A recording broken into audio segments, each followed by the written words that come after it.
Good morning, everybody, and welcome to this next webinar in our Practical Cybersecurity series.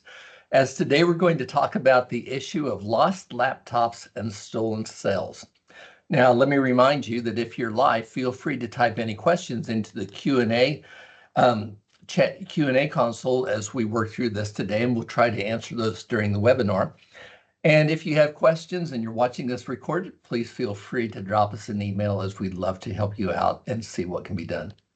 This whole issue of lost laptops and stolen cell phones is really a much bigger deal than many of us actually realize.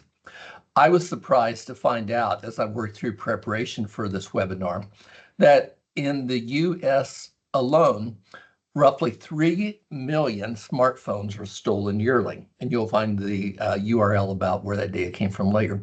But not only are there 3 million smartphones stolen yearly, there are also roughly 600,000 or greater laptops stolen during any given year. So when we stop and talk about this whole idea about stolen laptops and stolen cell phones is really a pretty big deal to be considered. It's really a pretty big issue for us to think about. It's important for us to think about from a number of different reasons. First off, if you're the one who has your cell phone or your laptop stolen, obviously you can think about a number of different dangers. We had a friend one time who had their cell phone stolen from them in basically a mugging.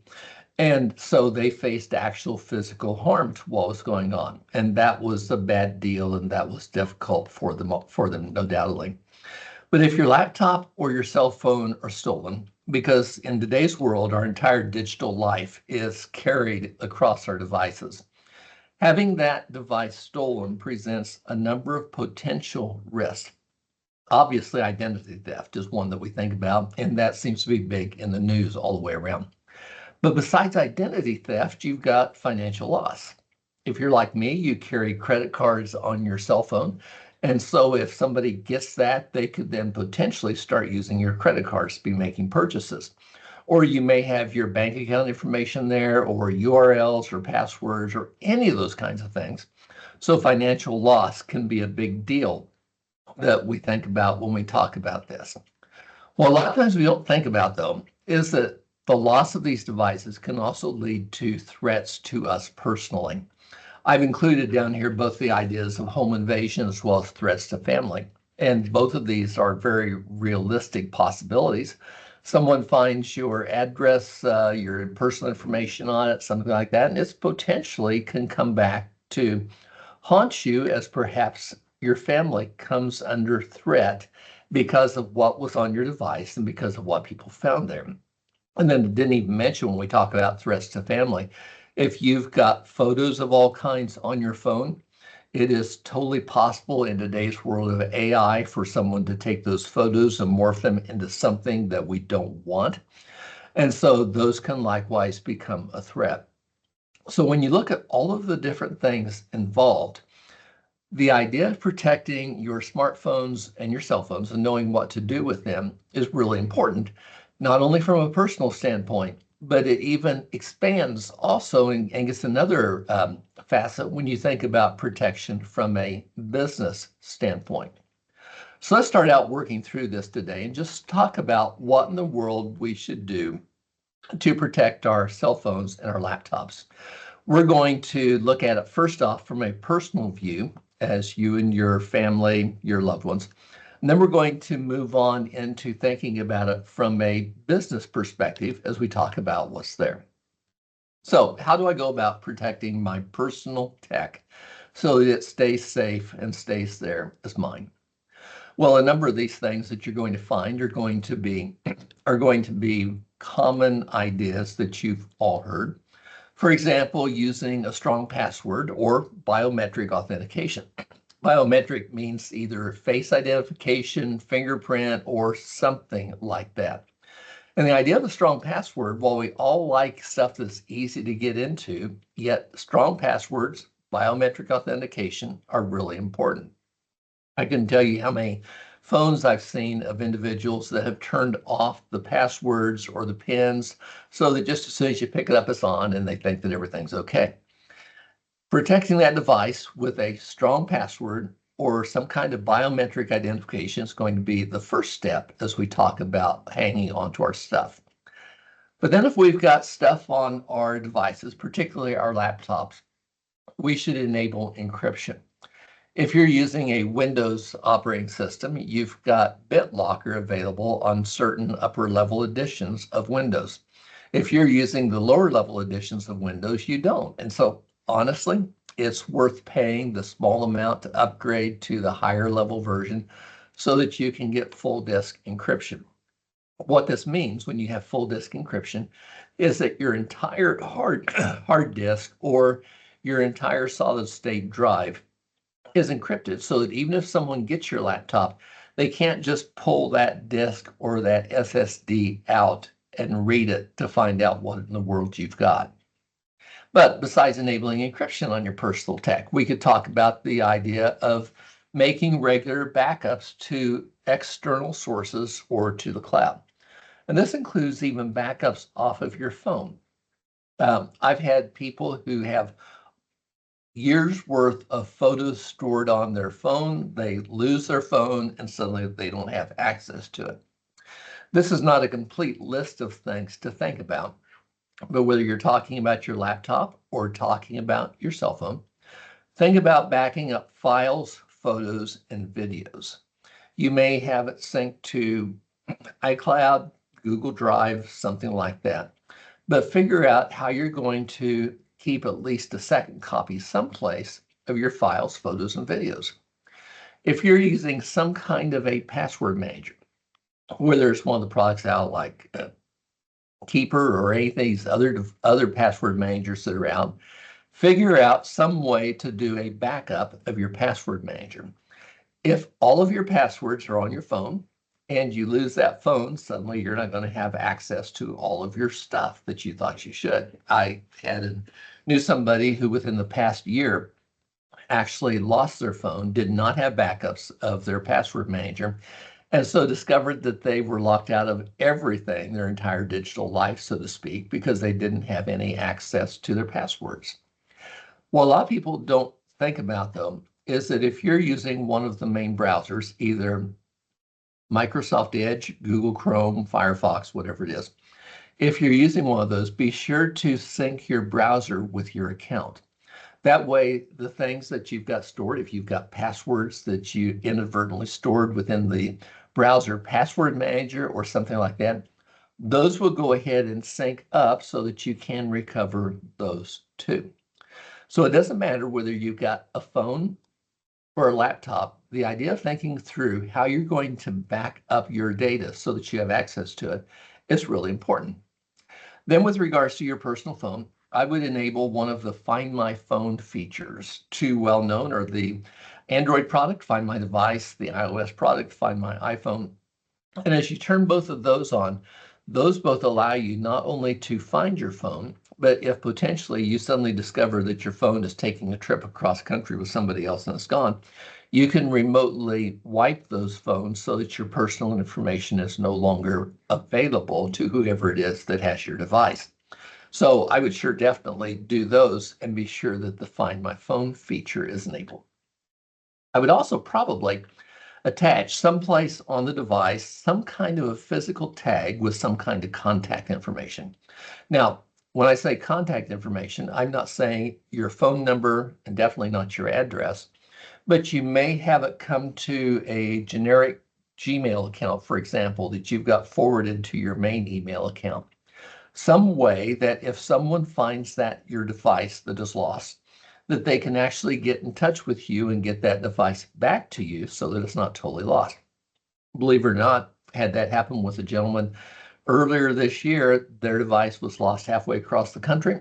Someone found it. They were honest. They actually got in touch with this gentleman and they actually shipped the device back and returned it. So that actually can be a good way to help recover your devices. But besides attaching some kind of physical device to it with your contact information, with regards to your phone specifically, or with regards to any tablets or laptops that have cell phone access to them. I would record the phone IMEI or MEID numbers. Now, basically, those are two numbers that attach that particular device to the cell phone network. And knowing what those two numbers are will let you turn around and give that to your carrier so that if your device is lost, they are totally able to detach that device from the network and help lock it down. So I would record both of those in order to help protect your device in the event that it really is lost. But in today's world, not only do we have to worry about personal devices, but more and more times we find that personal devices are being used within the business environment, used under what's called a BYOD structure, bring your own device. When we talk about using personal devices like our personal cell phones at work or sometimes personal laptops at work, when we talk about using our personal devices for work purposes, that introduces a whole new set of challenges and a whole new set of concerns. First off, when we talk about BYOD, what in the world do we mean? Well, generally, BYOD refers to a program within where your employer allows employees to use personal devices for work purposes. And there's different reasons why that can be done, why you might want that to be done. On the one hand, you may do it, the company uses it for cost savings. For the employee, it may simplify their life. Rather than having to carry both a business cell phone and a personal cell phone, they just carry one cell phone that does both purposes, for example. So it's also been shown that when employees are using their own devices, that there's a higher level of employee satisfaction by doing that. So a lot of times the company does have a very valid reason to want to do that. And from the employee's perspective, it does give benefits to do a bring your own device kind of deal. But bring your own device introduces a bunch of issues to think about also.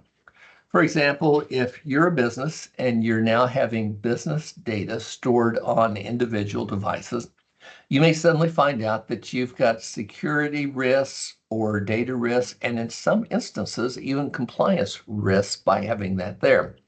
So what if that employee uses that's got some kind of important business information on that device? Well, if they loses it, where does responsibility lie and how is that handled? Or it may be that another issue that as you talk about using personal devices for work is that you may have to think about how in the world are you going to keep personal and work separate on one device. After all, if that device is lost, you don't want to wipe it and suddenly delete all the photos the individual had. So how do you keep personal and work separate if you're using one device? Well, that's where there have been a number of different platforms introduced to help manage that situation, and a number of different ways in which business data can indeed be protected in a BYOD environment. Probably one of the best known ways in which that is done is by taking a device and enrolling that particular device within some kind of business endpoint management service. Now, I know that's a big word and big terms. If you're in the Microsoft world, you've got what used to be called Intune, or is now called Endpoint Manager. If you're using a third-party world, you've got Lookout, and right off the bat, I'm forgetting what's in the iPhone world. But some kind of manager that can manage it. And whatever you use, you want something that can manage not just Android devices, but also iPhone devices, so that ideally you're covering everything, all of your devices within one endpoint manager. And the way that endpoint manager works, if you can imagine in your mind, a little bit, the endpoint manager in effect creates a separate space within that personal phone where it creates a partition or a section of that phone where just business data or just business apps are stored. So if I can think that I've got my whole phone and I might take a piece of it here, and that piece is going to be used for business data, and then maybe applications that you've got. If you want your team to have access to the mobile versions of the Office suite, for example. They would all stay within that partitioned area. And being within that partitioned area lets you do a number of things. Number one, it lets you create so that data is kept secure. For example, you can't move business data off of the business side into your personal side. So you can't just walk off with it in your phone. You can't take that business data and just do a copy and paste over here. And of course, all this is assuming that you've had the policies configured correctly in Intune or Endpoint Manager or whatever it is. And so as you've got this data that is set aside, that is partitioned into this own separate section of the cell phone, what it does, it allows you that if that device is lost, you've got a couple of different options. So let's just say, for example, that you've got a team member who's got 10 years of photos on their cell phone. And they also use it within the business. So you've got them enrolled in Endpoint Manager. And that team member loses their phone. Well, they're not sure if they lost it and they'll find it again or if it's permanently lost. And yet from a business side, if that phone is gone and out of the employee's control, you need to take care of the business data so you don't lose what's important to your business. So with something like Intune or Endpoint Manager, under that scenario, if the device is lost or stolen, that first option could be employed where only the business data and the business apps are removed from the phone. All the 10 years of photos and stuff are still there. And then if they find that that phone was just lost down behind the couch cushions, for example, they pull it back out. They've still got all their 10 years of personal information. They don't have business information, and you'd simply reinstall it then at that point in time. So it allows you to be selective on what you do. On the other hand, and we've had to do this, if you have a phone that is totally and completely lost, say the owner has it stolen out of their hands as they're walking down the street or whatever, and we had that happen, then you can take the second option and do a full device wipe. That means that not only is the business data removed off the phone, but likewise all of the personal data is lost too. So you don't have photos that can be taken and manipulated. You don't have bank account information that can be used. The credit cards that are on it can't be used. All of this stuff in your personal digital life is removed because you know you're never going to get that phone back. So if you're using BYOD devices within your business, using something like some kind of endpoint management service like Intune, Endpoint Manager, whatever, really, really important to do so that you maintain control of the data that is yours. Well, what do I do if my device is stolen? How do I handle that if the device is actually gone? Well, if your device is actually stolen, and we're talking about your personal device, I'd probably start out and recommend some of these things. First off, if it is your personal device that is stolen and you've enabled things like Find My Android or Find My Phone or Find My iPhone on it, I would try to use those on your personal device to locate the phone, see where it is. And then if it's genuinely stolen and lost, I would wipe it. You don't want your data to get out there. I would turn around and report to the authorities, and along with authorities, I would add in credit card companies, those kinds of things, because you're probably going to have to change financial information and all of those things that take place. I would also report to the carrier that this phone was lost. You know the IMEI or MEID number, your carrier probably has that recorded too. By reporting it lost, they can disable it on the network so that this individual cannot use it under your cell phone plan. But if you do end up finding that device, even if your data is still on it, I would consider a factory reset. Now, I know you've got all these years of pictures out there and you don't want to do that, and I understand. But I would consider a factory reset simply because you don't know what this other individual did with your phone while they had it. If they took it someplace, if they installed malware on it of some kind, you just don't know what took place. And so a factory reset may, in many cases, be the most logical thing to do, the most prudent way to handle that.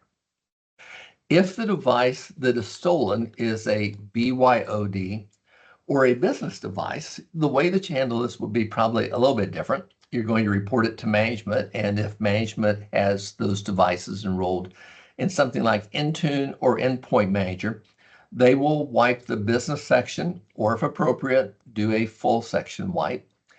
I would still go ahead and report it to the carrier, particularly if it's a BYOD device that you've got.